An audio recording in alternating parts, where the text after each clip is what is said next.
7:30 बजे राति मेरो कोठाको घण्टी बज्यो। मैले ढोका खोलेँ र मेरो श्रीमान मेरो अगाडि उभिरहेका थिए।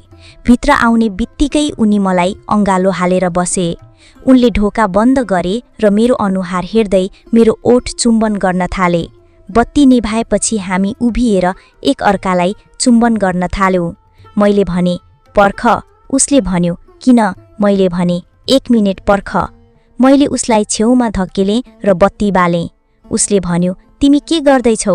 मैले भने, 1 मिनेट पर्ख। त्यसपछि उसले अर्कोतर्फबाट केकको बक्स ल्यायो। कोठा ठूलो थियो। अर्कोतर्फ पर्दा थियो। मैले केक ल्याएँ र उसलाई जन्मदिनको शुभकामना दिएँ। ऊ रिसाएर भन्यो, केक काट्ने कति बजे हो? उसले मेरो मुड बिगार्यो। म हाँसेर भने, पिय, तिमीसँग रमाइलो गर्नको लागि पूरा रात छ। तिमी किन चिन्ता गर्छौ? तिमीसँग रमाइलो गर्नको लागि पूरा रात छ। मैले उसलाई केक काट्न लगाएँ रले भन्यो, जन्मदिनको शुभकामना। मैले उसलाई मिठाई दिएँ, चुम्बन दिएँ। त्यसपछि मैले उसलाई सोधेँ, भन म तिमीलाई उपहारको रूपमा के दिउँ? उसले भन्यो, तिमी मलाई के दिन्छौ? मैले भने, तिमीलाई जे चाहिन्छ।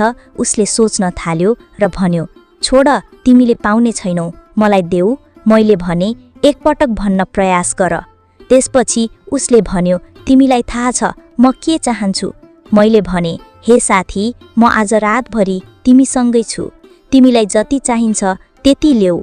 यसमा ऊ अलि रिसायो र भन्यो, यो सबै सामान्य हो। मलाई उपहारको रूपमा अरू केही चाहिन्छ र मैले तिमीलाई धेरै पटक भनेको छु। मैले तिमीलाई यो भनेको छु, तैपनि तिमी मलाई बारम्बार यो गर्न भनिरहन्छौ। मलाई थाहा छैन तिमीले मैले चाहेको सबै कहिले गर्नेछौ। यो भनेपछि ऊ अलि दुःखी भयो। म मुस्कुराएँ। मैले उसलाई फेरि चुम्बन गरेँ र बिस्तारै भने, उसलाई सोधेँ, ठिक छ, यसपटक मलाई पक्का भन, तिमी के चाहन्छौ? अब ऊ अलि खुसी भयो र भन्यो कि मलाई दुवै मन पर्छ, तर म चाहन्छु कि मेरो श्रीमती अर्थात् तिमी एक्लैले यो अरू कसैसँग गर, पूर्ण आनन्दका साथ। मैले भने, आउनुहोस्, म यो पक्कै गर्नेछु। उसले फेरि अलिकति दुःखका साथ भन्यो, यार तिमी यो कहिले गर्छौ?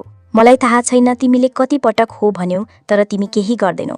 मैले भने, ओहो प्रिय, यसपालि उसले पक्कै पनि त्यसो गर्नेछ, धेरै छिटो, यति छिटो कि तिमी कल्पना पनि गर्न सक्दैनौ। यो सुनेर ऊ हाँस्यो। त्यसपछि हामीले केक खायौँ। केही समयपछि हामीले खाना अर्डर गर्यौँ, खाना खायौँ, गफ गर्यौँ र केही बेर बाहिर गयौँ। रिसेप्सनमा भएको त्यो मान्छे फर्किँदै गर्दा हामीलाई हेरिरहेको थियो। मैले उसलाई मेरो श्रीमानबाट लुकेर इशारामा भने, ऊ केही समयपछि जान्छ, म उसलाई सन्देश पठाउँछु। त्यसपछि तिमी सिधै कोठामा आऊ। त्यसपछि मेरो श्रीमान र म कोठामा आयौँ। रातको 12 बजेको थियो। ऊ ओछ्यानमा पल्टियो र म बाथरुम गएँ। म ब्रा र प्यान्टी मात्र लगाएर बाहिर निस्किएँ। मेरो श्रीमानले मलाई यसरी देखेर मलाई अँगालो हाल्नुभयो। उहाँले आफ्नो लुगा फुकालेर मलाई चुम्बन गर्न थाल्नुभयो। उहाँले यसो गरेको धेरै समय भइसकेको थियो। हामी एकअर्कालाई कसिलो गरी टाँसिएर एकअर्काको शरीरको आनन्द लिइरहेका थियौँ। त्यसपछि मेरो श्रीमानले आफूलाई म भित्र राख्न खोजे। उसले प्रयास गर्यो, तर मैले उसलाई त्यसो गर्नबाट रोकेँ। मैले उसलाई धेरै समयसम्म दुःख दिइरहेँ। अन्ततः उसले सहन सकेन र जबरजस्ती भित्र्याउनै लागेको थियो। त्यसपछि मैले भने, पर्ख, यसलाई नराख।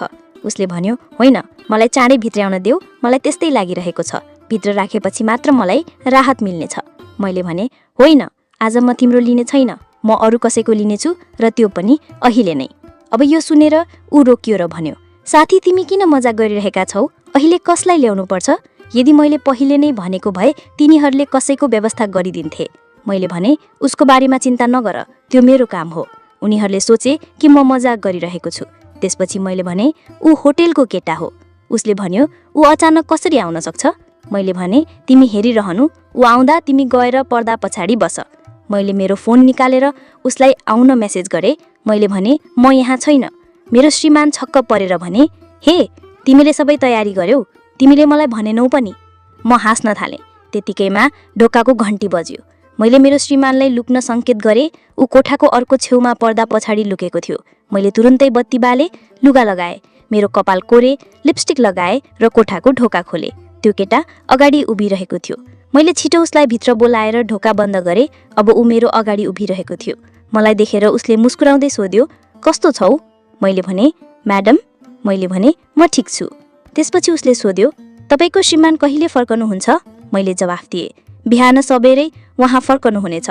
उसले भन्यो, बिहानसम्म हामी दुवै धेरै रमाइलो गर्नेछौँ। मैले भने, ठिक छ, पहिले मलाई भन्नुहोस् कि तपाईँ मसँग यो कसरी गर्नुहुन्छ। उसले भन्यो, मानौ तपाईँ मेरी प्रेमिका हुनुहुन्छ। मैले भने, होइन। त्यसपछि उसले भन्यो, तपाईँ यो म कसरी गरून्? मैले भने, मानौ यो हाम्रो सुहागरात, एक रातको लागि हो। म एक रातको लागि तपाईँको श्रीमती हुँ। उसले भन्यो, वा म्याडम, तपाईँ आफ्नो विचारमा पनि धेरै तातो हुनुहुन्छ। म मुस्कुराउन थालेँ। त्यसपछि उसले भन्यो, म्याडम, म 1 मिनेटमा शौचालयबाट फर्कनेछु। ऊ कोठाको शौचालयमा गयो। यसैबीच मैले मुख्य बत्ती निभाएर सानो निलो बल्ब बाले। म ओछ्यानमा बसेँ र मेरो टाउको मेरो दुपट्टाले छोपे, मेरो अनुहार अलिकति छोपे।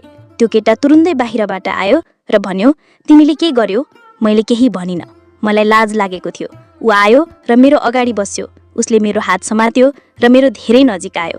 त्यसपछि उसले मेरो अनुहारबाट मेरो दुपट्टा हटायो र मेरो अनुहार हेर्न थाल्यो। म धेरै लजाइरहेको थिएँ, त्यसैले मैले मेरो अनुहार तल झारेँ। त्यसपछि उसले आफ्नो हातले मेरो अनुहार उठायो र मेरो ओठमा आफ्नो ओठ थिच्यो। मैले मेरा आँखा बन्द गरेँ। उसको सासको मिठो गन्धले मलाई पागल बनाइरहेको थियो। त्यसपछि ऊ भुइँमा उभियो र मेरो हात समातेर आफ्नो अगाडि तान्यो।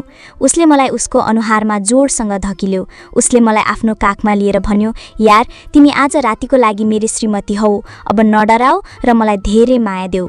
त्यसपछि उसले भन्यो, म तिमीलाई माया गर्छु जान। मैले जवाफ दिएँ, म पनि तिमीलाई माया गर्छु। उसले मेरो कुर्ता फुकाल्यो र मेरो घाँटीमा चुम्बन गर्न थाल्यो। अब म हताश हुँदै गइरहेको थिएँ।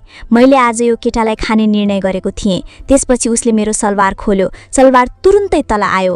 मेरो श्रीमानले यो सबै चुपचाप हेरिरहेका थिए, तर मेरो ध्यान केटाको जवानीमा थियो। उसले मलाई ओछ्यानमा सुत्न लगायो र त्यसपछि उसले मेरो पेटमा चुम्बन गर्न थाल्यो र बिस्तारै मेरो खुट्टामा चुम्बन गर्यो। केटा मेरो श्रीमान भन्दा कान्छो थियो उमेरमा। उसको हरेक स्पर्शले मलाई जस्तो महसुस गराइरहेको थियो र म पूर्ण रूपमा भिजेको थिएँ। एउटा अनौठो नशाले मलाई घेरेको थियो। अब मलाई हरेक पटक उसँग यो गर्न मन लाग्यो दिन। त्यसपछि ऊ मेरो दुवै, तर कसको? त्यो केटो मेरो श्रीमान भन्दा कान्छो थियो।